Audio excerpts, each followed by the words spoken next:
Hello and welcome to the third of a four-part webinar series called Heart of the Matter. My name is Leo Holsworth. I'm the Manager of Wellbeing at Wespath Benefits and Investments. It's my honor to lead you through today's webinar called Physically Active After 40. It's a common adage that after 40, it's a downhill slide. And I really hope that's not the case, because otherwise it's been a while of a slide for me. But while that isn't true, there's lots of things that you can do to stay healthy and active.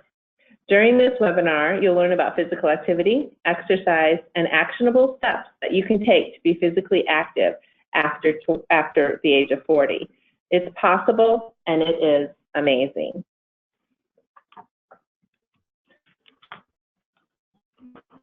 So today's speaker is Todd Creviston, and I will introduce him in a few minutes. But now you'll know who will be speaking to you. I do want to go through a quick legal disclaimer that the material in this webinar is provided as general information and education. It should not be construed as and does not constitute medical advice nor legal accounting, tax, or other professional advice or services on any specific matter. Readers should consult with their counsel or professional advisors before acting on any information contained in this presentation. Contact your primary care provider before starting any exercise program or becoming more physically active.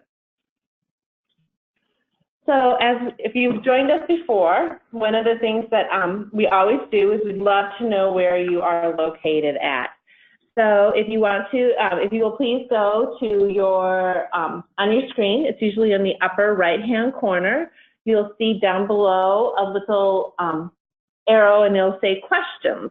If you'll open that up and then type in where you are listening from, we'd love to know where you are spending some time with us.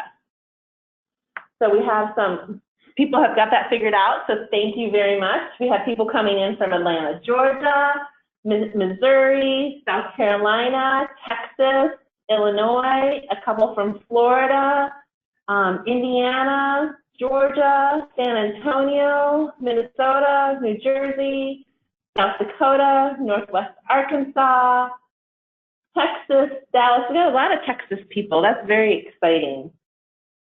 Super. So we're coming in from all over the place. Another one from South Dakota. Oh, great. All right. So that was a perfect way to go ahead and kick off our skill set with using the technology. And so I would like to go ahead and now would love to know what your role in ministry is. So using that same function, let us know, are you an elder or a deacon, or are you lay? Do you work with children's ministry, or are you part of a conference?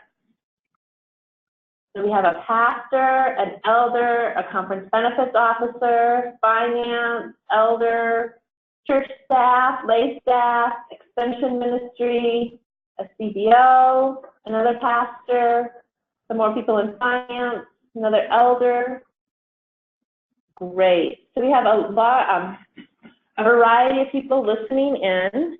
And so now that you know how to use that function, if there's a question that you would like to have answered, especially towards the end of our presentation, would love to just go ahead and type that question in, and then when Todd is done with his presentation, we'll be happy to answer some of those questions. So again, welcome to Physically Active After 40. It's my honor and privilege to introduce our presenter today. Todd Creviston is one of my coworkers. He is also the health promotion manager for Wespath Benefits and Investments in the industry with experience in clinical, corporate, and research settings. He has managed multiple corporate fitness centers and was employed as a coach at the Diabetes Prevention Program and project coordinator with the National Center on Physical Activity and Disability. Todd holds degrees from Illinois State University and Northern Illinois University in exercise physiology, and is certified through the American College of Sports Medicine, the National Strength and Conditioning Association, and holds a certificate in public health from the University of Illinois at Chicago. He's passionate about helping people make positive changes in their health. So welcome, Todd. Thank you, Leah. Thank you for the introduction, Leah, and thank you everyone for being here today. Physical activity is a passion of mine. People often ask me when I started strength training and exercising, and my response has been, well, I started about 2 weeks after my older brother did. And that was twofold. That was to keep up with my older brother, and also as a little bit of a defense mechanism. Now he introduces me as his bigger, younger brother. So the tide has changed. And as you heard, physical activity is a passion of mine. I've studied it in college, and I thoroughly enjoy talking about it, and I certainly enjoy educating folks about the benefits of physical activity. So our agenda today will walk us through what activity looks like being over 40, some of the benefits of physical activity. I'm actually going to poll the audience for those responses. And then we'll talk about some goal setting, some recommendations, and then some tips and keys to consider to make you successful. So to begin with, let's talk about what physical activity looks like and being over 40. And I have to say it's awesome. Being physical activity is empowering. It's healthy for us. The World Health Organization says regular physical activity is one of the most important things that you can do for your health. It can improve your sleep, your cholesterol, glucose, muscular strength. The list goes on and on. So let's begin by defining two terms that you probably have heard before. One is physical activity, and the other one is exercise. Physical activity is defined as any bodily movement produced by skeletal muscles that requires energy expenditure. That includes tapping your toe to a beat of a song, typing, or as kids would say nowadays, keyboarding, walking to get a cup of coffee, and house chores. Of course, this isn't a comprehensive list of all physical activity. It's just a couple of examples to help with the definition. Exercise is a subset of physical activity.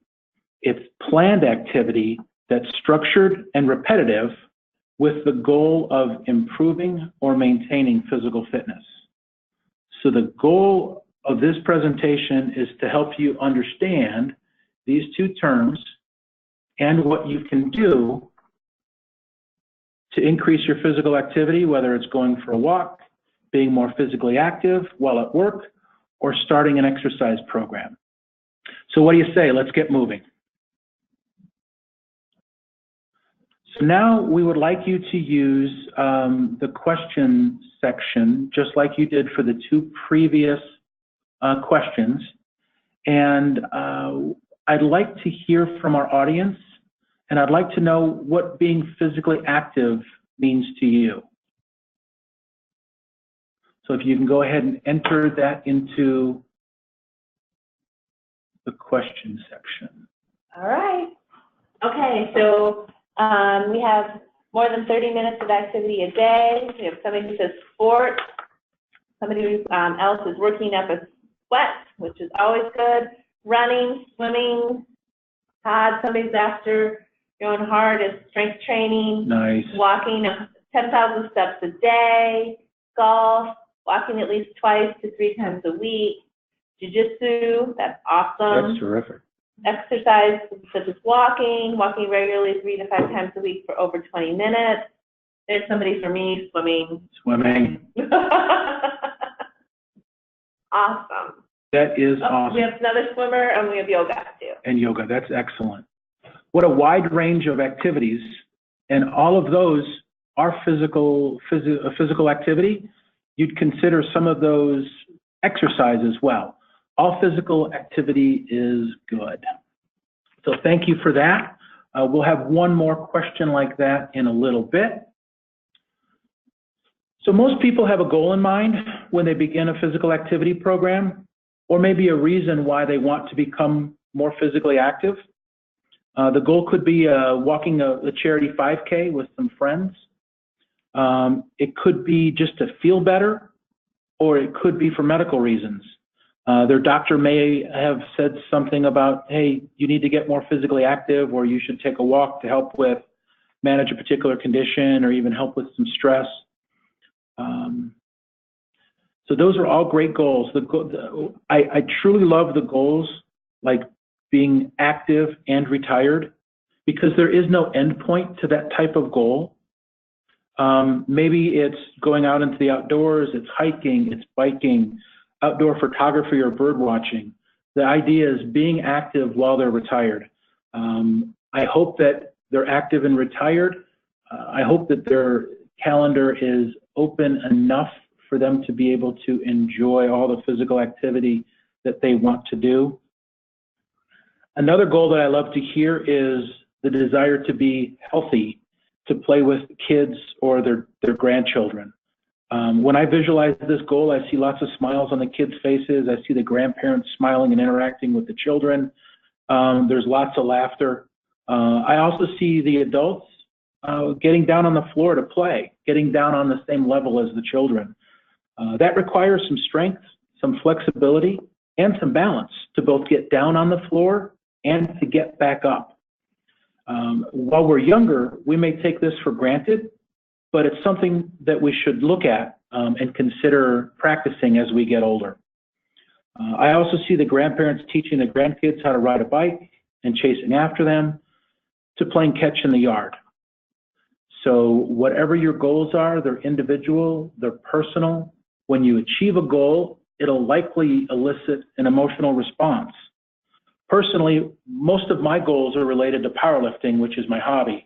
I like to tell people my goals, that way they can hold me accountable. If you were to ask my family and my friends, particularly my weightlifting buddies, they would know what my goals are. It's to squat 700 pounds, bench 425 pounds, and deadlift 600 pounds. So I'm inching toward those goals each year. I only spend about 6 to 8 hours a week in the gym. Thankfully, my kids and my wife also likes to exercise, so it's kind of a win-win. It's quality time with the family. One thing that I do focus on, though, and particularly as I've gotten older, is to make sure that I get the required or the recommended number of minutes of physical activity. And I get that through walking, cycling, and activity with my kids, like playing catch. One of the things it may be helpful to do is to break down the goal into smaller, short or medium term lengths. And we could see that here. So good long-term goals could be weight loss, could be feel better, could be stress management, could be manage chronic conditions. There really is no end point to these, or a finish line like there is walking a 5K. So setting short-term goals will help you stay positive and help you keep focused on your long-term goal. It'll also help you identify and celebrate wins, victories, when you reach that small or that short-term goal. It'll also help reinforce your efforts that you're on the right path to get to that long-term goal. So here are some ways that you can set short and medium-term goals. First, you could set it by the month. An example of a monthly goal would be to say that you want to walk a certain number of days during a month, or by the end of November, I'd like to be swimming 5 lengths of a pool. That's a good example of a monthly goal. Another example would be set your goals by the season. Athletes have been doing this for decades. It's now just becoming more of a commonplace. One of the things that I encourage you to think about is when you set your goals by the season, maybe it's by the type of activity that you're doing. For example, maybe you live in a climate where it's very warm and humid during the summer, so it would be better to bring your physical activity program inside. And conversely, in the winter, it's nice and it's more tolerable. You may bring your physical activity program back outside, so you can shift it by the season. It's also perfectly okay to adjust your goals when your interests change. So just last night, I agreed to do a triathlon with my daughter next summer. That's big for me. You heard what my current goals are. Now I need to throw in how I'm going to train for and survive a triathlon. I did run a marathon back in 2014, but that was a long, long time ago. So I'll keep you posted. And one thing you can be assured is it's going to be a short triathlon. Another way to adjust your goals is to adjust your goals as your physical activity increases. So as you get stronger, or as your cardiovascular endurance increases, or your flexibility, your program should adjust to match that current level of fitness. It's also possible that your resources might change. You might have access to a low-cost fitness center, or you might be traveling for a long weekend or for a longer period of time, and you need to flex your goals and your activity program during that time frame.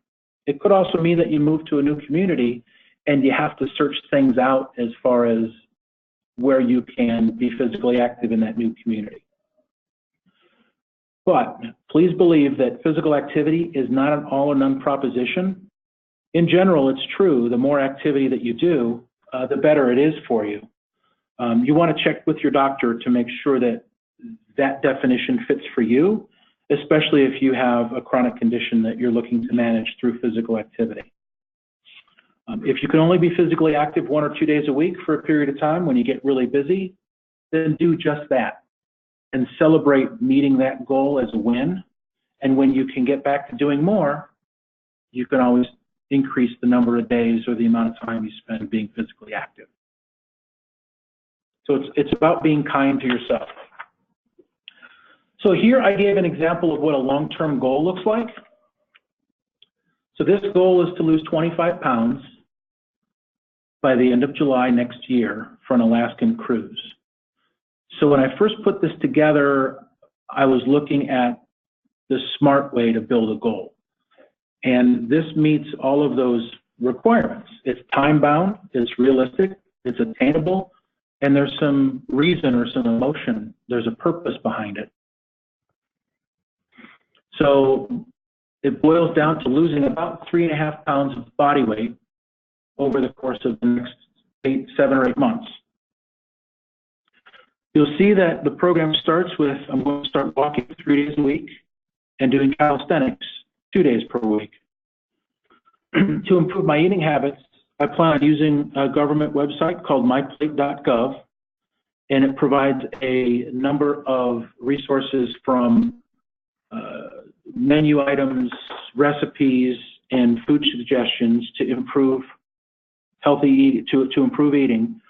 I'm going to focus first on changing my breakfast habit because I think that's easiest for me to do now and something that I'll be successful at. After a couple of weeks, I plan on adding a couple more days of walking when I have the energy, and the target date for that would be to add those by Thanksgiving. So Thanksgiving is a big deal in my house. There's a lot of family that get together and bring old family dishes to pass. And when Grandma passes a dish that's her famous kolaches or mashed potatoes, you need to take at least 1 or 2 scoops of that. So I plan on waiting until after Thanksgiving to address my snacks, my dinner, and my lunch. Because I want to set myself up for success. I see that there could be a barrier or potentially backslip at Thanksgiving. So, and then my goal is to make sure that my breakfast will become a habit, and I'll have a couple of different breakfasts that I can pick from, and it'll be just about automatic. The idea is to make that healthy choice the easy choice. So that's what you go to first. And I didn't want to have too much to think about throughout the holidays. So on January 1, I plan on adding 2 exercise videos, excuse me, that I'm going to pick up from the local library. If your cable TV provider provides on-demand videos, that might be a good resource for you as well. And then I will chart my path to the cruise on July 31st based on that. So what I've done is, I know there's going to be barriers that are going to keep me from my goal or make it more difficult for me to reach my goal, like Halloween candy and Reese's peanut butter cups. And then Thanksgiving dinner is going to be another barrier. But I plan on doing my best to get through it, to stay positive, working with my family to pick out some healthier items, some healthier recipes to eat for Christmas, so that the Christmas dinner will look a lot different than my Thanksgiving dinner, okay? When you write down your goals, think about those obstacles that you might encounter along the way. When you have the ability to plan, you can come up with solutions for them in advance. Okay, now I'd like to ask the audience for help. We're going to switch gears a little bit. And I would like to hear from the audience on what the benefits of physical activity and exercise are. So if you could enter that into the question section, just like you did with the previous, what does exercise do for us? Okay, so Todd, while everybody's typing that in, we had a quick question about if you can give some examples of calisthenics. Calisthenics. Push-ups. I did a couple of those before we started this presentation today. My goal was to do one for everybody that attended, that signed in. Thankfully, we weren't at the number that we're at now. So push-ups. You could do a squat, which your feet are about hip width, and then you just bend your knees, put your backside out like you're sitting in a chair. That would be a squat. You could do lunges. You could do jumping jacks. You could do burpees. Oh boy, if you can do burpees, that's great. Those are all good examples of calisthenics. We have a resource, the Physical Activity Toolkit, which we'll provide a link to at the end of this presentation. There's some more suggestions there. Okay, thank you, Todd. So while we have some of the answers that have been coming into what are the benefits of physical activity, are general health improvements, feeling better, clothes fit better, you get to buy some new ones, increased flexibility, more energy, and sleeping better, which I think are two awesome byproducts of more physical activity, more energy and ability to move in an emergency, which is definitely true, better overall health, feeling better and not being so tired, losing weight to save on wear and tear on your joints, exercises keep you healthy, mind, body, and spirit. Love it. Metabolism increases, which is definitely true, especially as you build some more muscle mass. Release stress, fills the lungs, allows for a clear head, which is definitely that. Sometimes when you're stuck and you're not quite sure what that answer is, or you have to think about something, going for a quick walk can help make all the difference in the world. And lower cholesterol level is another good benefit of physical activity. Excellent. Those all are spot on. And just consider the wide range of benefits, from more energy to sleeping better, to increasing your metabolism, to supporting your bone health, your muscle health, to helping support your emotional health. Physical activity is very, very powerful, particularly when it's regular. And that's one of the things that we're talking about, is regular physical activity. So let's take a look at how we're going to get there. And this is a pretty common guideline. This has been the government's guideline for the CDC, the NIH, all of the wonderful government agencies. This has been their guideline for some time now. And it's for adults to get 150 minutes of moderate intensity aerobic activity per week. Moderate activity equates to brisk walking for most people. Or you could do 75 minutes of vigorous intensity aerobic activity. That would equate to around jogging. What's new recently, since about 2008 or so, is the addition of strength training. They're beginning to address the need for performing some calisthenics or some strength training to help support other areas in our body. So what does the real world view of those guidelines look like? Well, 150 minutes breaks down to 30 minutes a day, 5 days a week. That seems like a lot of time. That seems like a daunting number. So what I'd like you to do is take a look at it this way. That 150 minutes breaks down to 5 30-minute sitcoms per week. So you can even break your activity into 10-minute sections. So 10 minutes before work, 10 minutes at lunch, 10 minutes after work. That all matters. That becomes that 30 minutes a day. So it adds up for the day. I park far away from an entrance of every single store, particularly in this case, let's say it's a grocery store. I grab the cart and then I walk the cart around the perimeter of the store, and then I go back to produce, because it always seems when you enter a grocery store, you enter in the produce section. So I always go in and do a lap and then come back to produce. You can also walk between meetings, or you can take your meeting for a walk. I would get permission from the attendees before you do that, but it's a good way to think about physical activity, going out for a walk during typically a meeting where you would sit for that half hour or that hour. Walking might inspire new ideas and bring inspiration to the group. So you don't need to lift really, really heavy weights to see the benefits of strength training.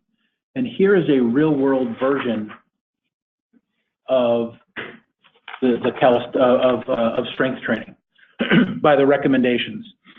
So experts recommend strength training 2 days per week.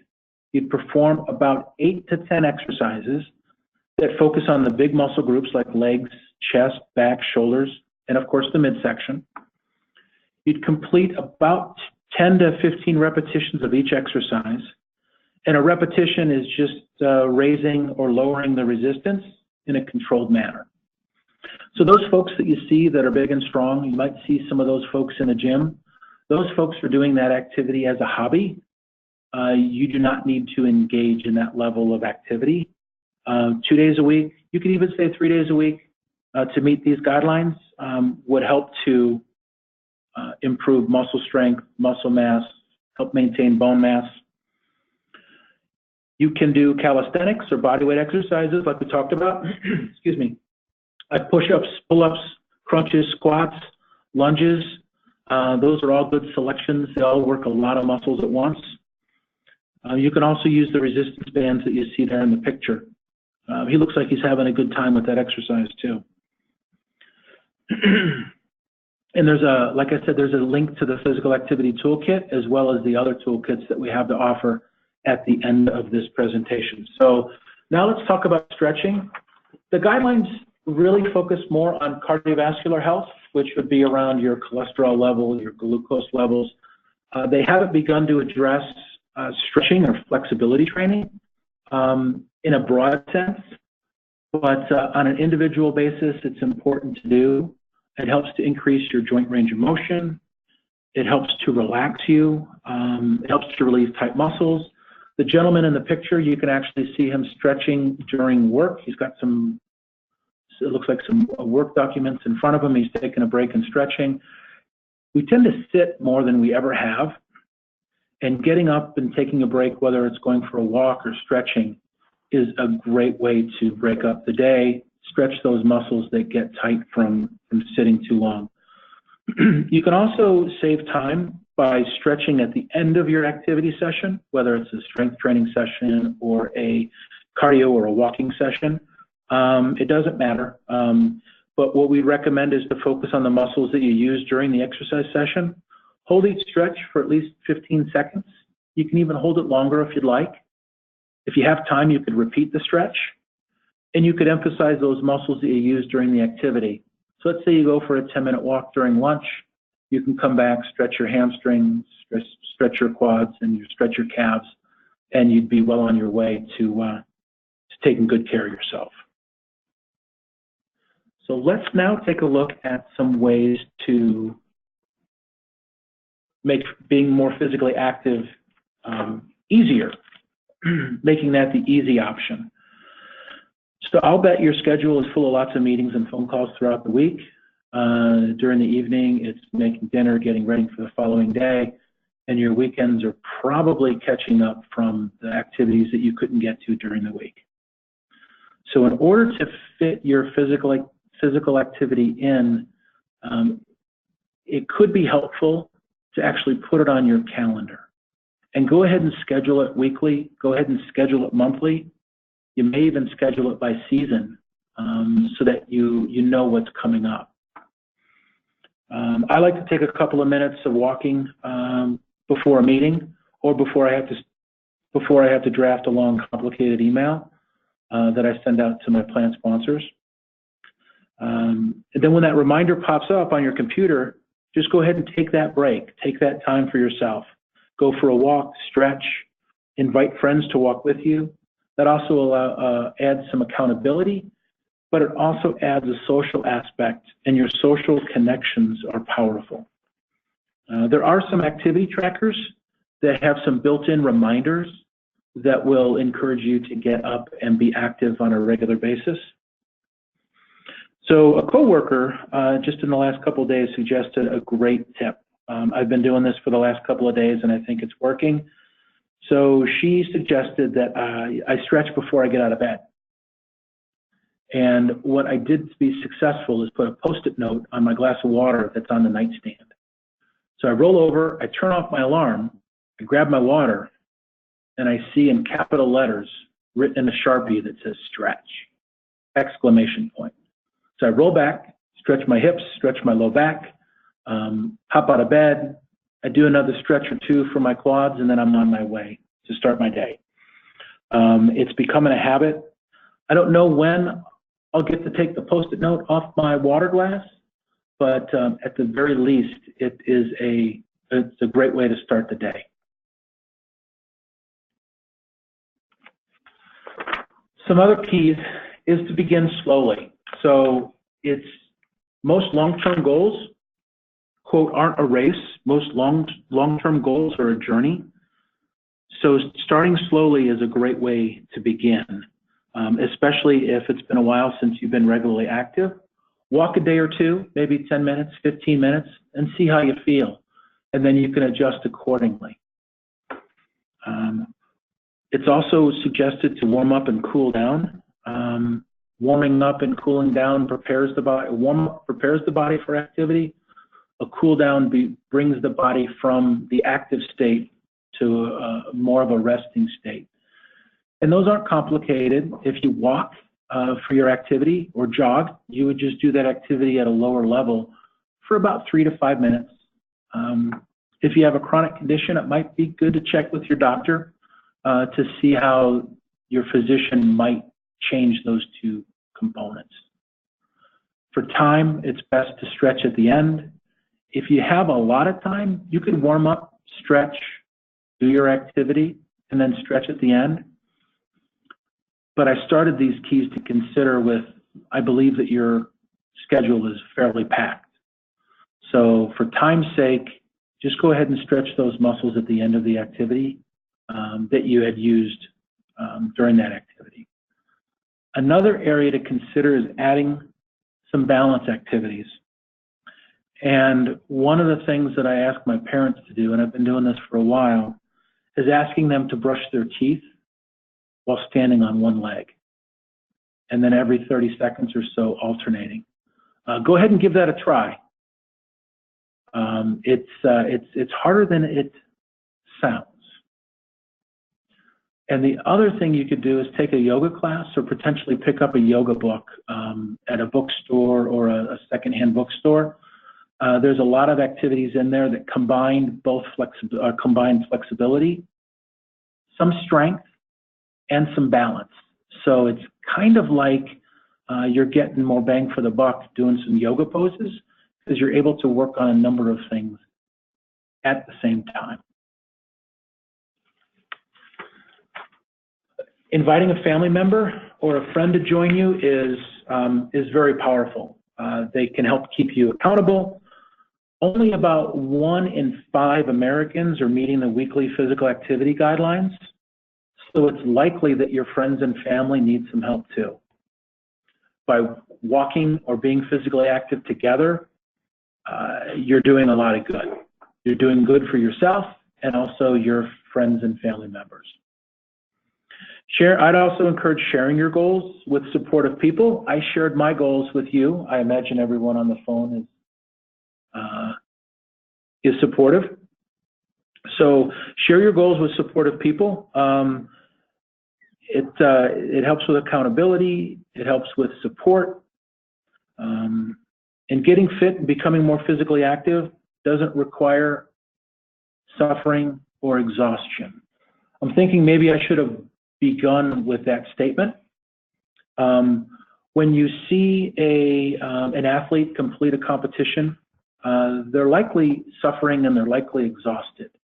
But let's keep that into perspective. They were competing, they were racing, they were trying to reach a certain goal or reach a certain place. They're trying to win. Physical activity doesn't need to be that way. The most important thing is that it's consistent.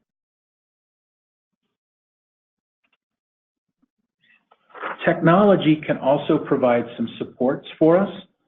The number of activity tracking devices that we have available to us now is absolutely amazing. A couple of the most popular include Fitbit, Garmin, and Polar, but believe me, there's lots more. My advice, if you're unsure on what to buy, is to ask a friend. It's likely they have a device. Ask them what they like about their device. Ask them what they don't like about their device, and even ask them what they wish their device had, if there's a particular feature that it had that they want instead.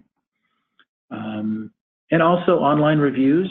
If you go to any of the big box stores, you're able to search for these devices and then read the reviews from folks who have used them and purchased them before. If you didn't want to dip your toe into purchasing an activity tracking device, there's tons of apps, free apps out there that track everything from activity to nutrition to sleep and pretty much beyond. iPhones and Android or Google powered phones all track physical activity, as well as the free apps like Strava, Runkeeper, and MyFitnessPal. I've personally used those three, and I think they're really good. And your annual conference or employer may sponsor an activity tracker or an activity program like Virgin Pulse or something similar. So go ahead and ask your HR department or your annual conference if a program like that is available to you. Okay, now let's wrap up. One of the things that I think it's helpful when we talk about physical activity and exercise is to think about that activity in terms of the FIT principle. And this quantifies all the different things that should go into a particular physical activity routine. So F stands for frequency. So for strength training, the minimum number of days would be 2 days per week. For cardiovascular, it would be 3 days per week. I stands for intensity, and that's how hard or how difficult the activity should be. A neat way to gauge exercise intensity is to use what we call the talk test. So you should still be able to talk when you're physically active, but you shouldn't be able to sing. And that's the definition of moderate intensity physical activity for most people. Vigorous activity is you should be able to say a couple of words, maybe up to half a dozen words, and then you'd have to pause to take a breath in order to continue your sentence. So the difference between moderate and vigorous. Moderate, you should be able to talk, but not sing. Vigorous, you should be able to say 3, 4, maybe up to half a dozen words before you need to take a breath and then finish your sentence. Time is how long that you do the activity. So we talked a couple of different time frames. Recommended, it's 30 minutes per day, but really you could break that walk into 3 10-minute walks on a given day. Or you could think about the time as a weekly activity goal, and it's 5 sitcoms, or the length of 5 TV sitcoms. Type is the kind of activity, That's either aerobic, cardio, strength training, or flexibility. So this is what a plan looks like. And I have a plan similar to this for my powerlifting. And I will begin putting together a plan for my triathlon training here shortly. I'll be the guy in the pond with the swimmies around my upper arms as I complete the swim. So here's a sample weekly activity plan. Again, I think it's a great idea to write it down because then you know what's in store and you know what to plan for. The top line is the walking, cycling, or an exercise class. You'll see that the amount varies between 20 to 30 minutes. So that'll add up to 150 minutes in a week. And yay, you get Sunday off. Or really, this is your plan, so you can determine what day you'd like to take off. Sunday is recommended to be more of an active rest day, where it's gardening. It's not necessarily being on the couch all day. It's just out and about. Could be doing chores, could be doing laundry. Strength and calisthenics. You see that's 2 days a week, Tuesday and Thursday. Ideally, you would do those on 2 non-consecutive days, so basically every other day.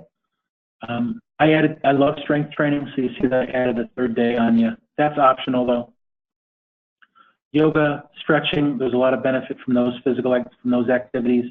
You can do them after your walking, or you can do them after your calisthenics, or you can even do a yoga class or a stretching routine on Sunday if you wish. The key is consistency. So each day or each component, each area has a minimum number of days to reap the benefits. But don't stress if life gets in the way, just get restarted. Be kind to yourself, be positive, but be accountable. And by writing things down, you can check it off to track your progress and to see where you might need to provide a little bit more attention. So I hope this presentation has shed some light on how to fit physical activity into your day, particularly if you're over 40, like myself. We have a couple resources for you to go to. I'd like to first say Wespath Benefits and Investments has a Facebook page. Please go to that page and like us or follow us. You will find a lot of information. We'll actually be posting something on here by the end of the week related to well-being. There will be additional well-being resources posted on there, as well as the other agency promotions. And also share that with your friends. That would be wonderful. We have a number of toolkits that you'll find under that top link. That includes on physical activity, diabetes prevention, resiliency, how to reduce screen time. The CDC is a great resource for additional physical activity information, as well as tips, as well as nutrition tips from the Academy of Nutrition. That's the American Dietetics Association, I believe.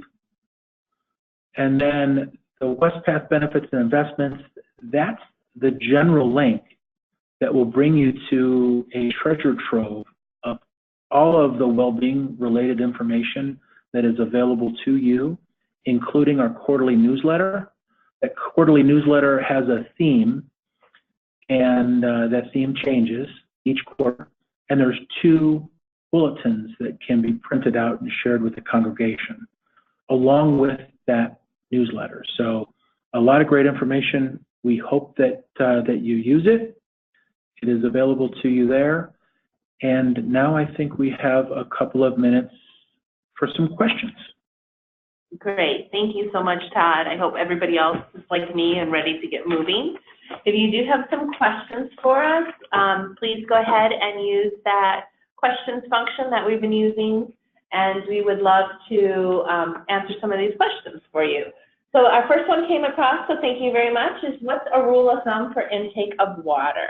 Because we do know staying hydrated is very important. That's actually a very good question. I'm going to give it to you in 2 ways. One is a less clinical way, and probably one is a more clinical way. The first one is you hear that you need to drink 8 8-ounce glasses of water a day. It comes to about 64 ounces. The other way is to see what your urine looks like. So if you're out exercising for several hours a day and it's dark in color, you need to get more hydrated. But if it runs generally clear, you're probably pretty well hydrated. For me, I know that if I'm sitting at my desk all day and my first thing is to think I'm hungry, I try to get in the habit of reaching for water first, because most of the time I'm thirsty. I'm not hungry all the time. So drinking water before I eat something has been helpful for me. Great, thank you. All right, any other questions that are out there?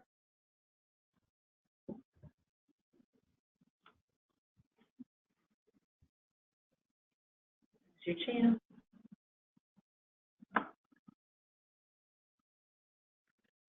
Oh, here we go. Is it beneficial to start a running program when you're overweight? And hold on a second, because I'm going to steal the mouse from Todd for a sec so I can expand that question. Little box. There we go. Okay, thank you. Sorry, thanks for your patience. Is it beneficial to start a running program when you are overweight and in late 40s? Yes, I would encourage you to, instead of beginning with a running program or a jogging program, I would encourage you just to put on a good pair of shoes that you can walk in, whether they're running shoes or walking shoes, and give a 30-minute walk a try. And then as you find out that that's tolerable, your knees, your hips, your joints, you're all feeling good, then what you can then begin to do is try a walk-jog program. So you'll walk to warm up, and then you'll jog for a short distance. If you're on a cushioned track, let's say at the local high school, you can then begin to jog the straights and walk the corners. And then you might do that for a mile. So that would be 4 laps of jogging the straights and walking the corner. That might take about 20 minutes, maybe 15 to 20 minutes. And then assess how you feel the next day.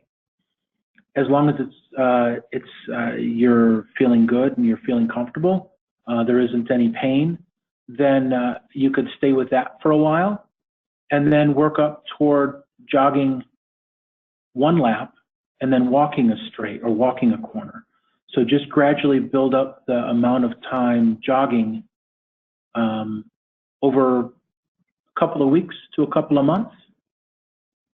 And if you don't have access to a track, you can kind of do that by neighborhood blocks too. So yeah. This is another form of reference. But again, always remember to talk to your physician before you start any sort of exercise program as well.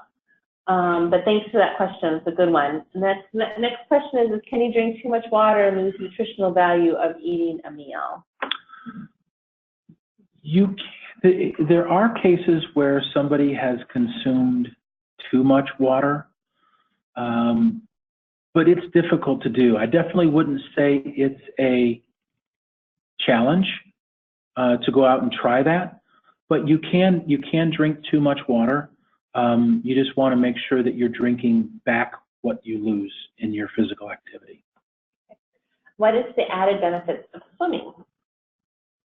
I could let Leah talk about this. No. So the benefits of swimming, it's non-weight bearing, so you don't have to worry about the pounding or the stress on your joints that walking or running would put on them. It's full body cardiovascular, so it's upper body, lower body.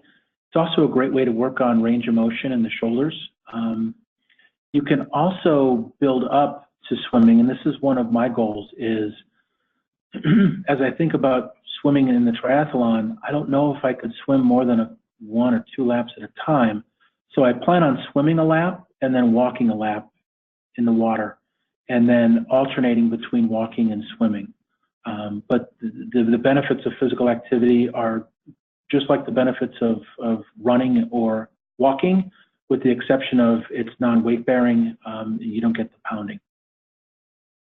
Awesome. Any other questions out there for us? Okay. So thank you so much for everyone who participated in today's webinar. Everyone who is registered will receive a link from me about the webinar, and it should happen this week. And you'll be able to go ahead and share that link with friends, family that you may want to share that information with, or if you have somebody that you would like to start an exercise program with, that would be great. Also, I want to remind everybody that we have one more webinar in the Heart of the Matter webinar series. It's going to happen Tuesday, November 6th at 2 p.m. You can register by going to wespath.org and putting Heart of the Matter into the search function. It'll pop up and you can just go ahead and click that link. If you do that as well, you'll also see the link to all the 3 previous webinars that we've had. So again, thank you so much to Todd for sharing his passion and his expertise on physical activity and exercise. And thank you so much for your time for being with us today. We hope to see you again on November 6th. Take care.